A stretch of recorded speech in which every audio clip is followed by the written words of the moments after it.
my question, as you and I probably know and understand, which not everybody will, that from the financial services market of 2000, when London was the most vibrant capital market in Europe, it no longer is. A lot of London's businesses emigrated to NASDAQ and other parts where they do have an appetite for risk-taking. So what we did was we loaded, largely, as you mentioned, Solvency II and MiFID I and II, which again were largely regulatory initiatives coming out of Europe rather than necessarily in the UK, which arguably have damaged the UK as a risk-taking centre. So what we did was we regulated London very aggressively following FSMA 2000, which morphed, as you know, into the FSA and then the FCA and the PRA, which you've mentioned. So I think what I'm interested to know, and I know the financial sector, so I'm using that as an example. I'm well aware there are other sectors that we're looking at here which are equally as important. And I do have building companies and I do have other businesses that are affected by other regulation. But for the sake of today, and Geoffrey, if you'll just indulge me, I had a look at the FCA, which is a hugely out of control regulator in my opinion. And I had a look at the cost burden. So the FCA's turnover grew between 15-16 and 24-5. From 554 million to 820 million. That's an increase of 48%. Staff costs went from 324 million to 492 million. That's an increase of 52%. Headcount went from 3285, staggeringly, to 5434. That's an increase of 65%. So, I mean, when you look at that, and you look at a lot of that's levied on the industry itself, it results in regulatory burden, so you've got cost and burden. So I can see that there's a job to be done there. But my question is, have you done that for all the other industries that are regulated by other regulatory bodies, particularly the HSE, Ofcom, MRHA, all of the other industries that are also being held back, as well as the financial sector? Because have you done that exercise? I mean, because I would like to know that you will feel happy that you understand what cost and what burdens being loaded onto not just financial businesses, but other businesses. Have you done that work? It's a fair challenge, and maybe I'll talk about the PRA and the FCA, and some of my colleagues could talk about some of the other regulators.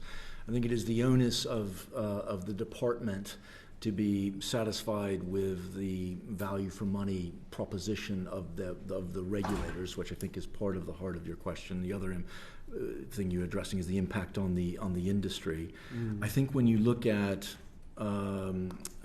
civil servant headcount, regulatory headcount, arm length body headcount, it has increased since COVID. A lot of departments have headcount reductions, including the Treasury's underway to try to balance that. So that is part of a department's responsibility of looking at any arm's length body, including regulators. On your question of the FCA in particular, we obviously have merged the payment systems regulator into the FCA. So I don't know off the top of my head. I'll look at it, the apples and oranges, because there was a merger there. But some of these regulators, a lot of them have taken on more responsibility, and so that has increased headcount. And again, with the FCA, when I look at things like they're doing with the sandboxes of having dedicated staffing for growth companies to help them with their sandbox and navigate regulation, that does require people and costs. So I would balance that of the cost of regulating the industry, but also some of the growth initiatives. And when I look at fintech, which Gareth represented, I think it is a great growth story of UK financial services. It attracted 3.6 billion of investment last year, second only to the United States. And I do think the FCA, with its sandboxes, deserves some credit for that.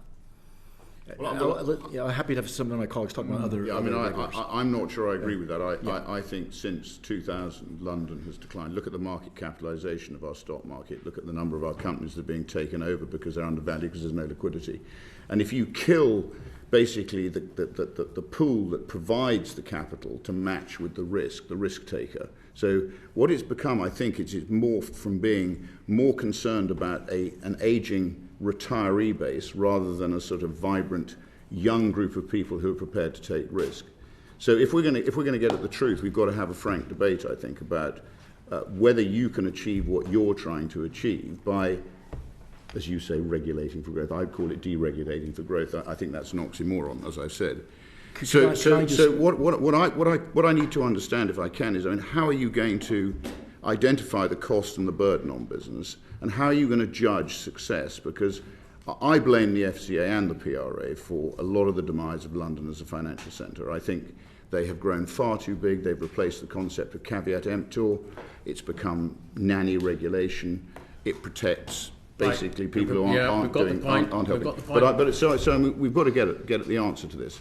Could I just, I started in UK financial services in 1999 after having been in New York. So I was there in that period, and I agree with a lot that you said about that period. Equally, we did have the financial crisis, and I think you and I would both agree is that the financial services system did fail, and so you had regulation come in with the separation of the FSA and the creation of the FCA and the PRA. And I think the Chancellor herself said that the process was to eliminate regulation, and that she felt that has gone too far. And that is part of the heart of these growth duties and trying to change that. And I think maybe we're talking about the trajectories of change versus the need to change, and I think we agree with that. And there's a lot in there what you said, but particularly on equities in the United Kingdom, the prospectus for reform, I think, has been very, very good in terms of having companies list here. In the last budget, there's a tax incentive of a share holiday. But in the point you get to about investing, and I don't want to go through all the pension reform initiatives to try to get that moving, that doesn't change overnight, but that direction of travel has started. Final question, because I can feel the chairman's itching. So what sectors are you looking? Are you looking to help the financial sector? Are you looking to help the building sector? To Clive's point, are you looking to? What sectors are you looking to achieve benefit for above all else? I can start off on that. So we are absolutely looking right across the government, all regulators, asking them the same set of questions about where can they reduce the burdens on business, where can they speed things up. So we're doing that across every regulator that's relevant.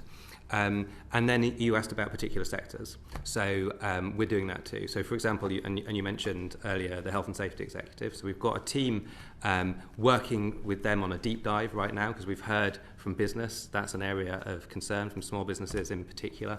So we have a team looking at that. We've also looked across the industrial strategy, 8 sectors where we've got real growth potential, to look at the particular regulatory issues and issues from regulators in each of those to see where we can make progress and unlock them. We've got another one of these deep dives going on right now in agritech, for example, uncovering good things that we can do and change quickly. And then, and Jess could speak in more detail if you wanted, the whole area of infrastructure and planning, regulation is clearly a huge focus to try and get that sector moving more quickly. Okay, so finally, this is I think the 10th plan to effectively reduce regulatory burden and increase growth. So hopefully we won't need an 11th, but I can't quite see how we aren't going to need it.